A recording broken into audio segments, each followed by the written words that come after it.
Hi, I'm Wheeler Winston Dixon, James Ryan Professor of Film Studies at the University of Nebraska-Lincoln, and this is Frame by Frame, and I want to speak for a moment about the films of Jean Luc Godard, who is one of the most famous of the French New Wave filmmakers, whose career began in 1959-60 with a film called Breathless, a film which he basically almost improvised on the spot.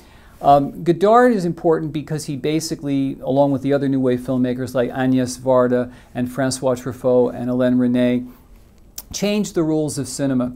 The way he shot Breathless, for example, when a scene became boring, he would simply do jump cuts, which is more or less just cutting within the scene to the next interesting moment. And this is something that was absolutely pioneered by Godard.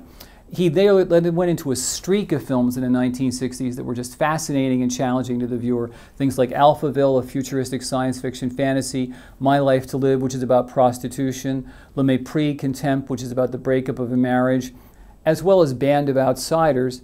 And then his film career culminated in the 1960s in a film called Weekend, made in 1967, which is a modern vision of hell featuring the world's longest traffic jam, a 20-minute tracking shot that just goes through the French countryside and shows cars backed up for miles while there's accidents in the foreground that basically are blocking all traffic.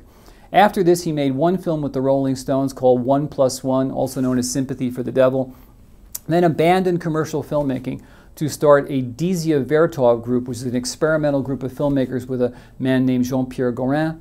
They made experimental films for a long time, but basically he's now come back into the commercial marketplace with films like Tout va bien and his most recent film, Film Socialisme, which was at the Cannes Film Festival. And Godard has recently now in 2010 been nominated for, and actually he's going to be given, an honorary Academy Award. But whether or not he'll accept it is another question, because Godard is notorious for not showing up at events to honor him because he believes the films should speak for themselves.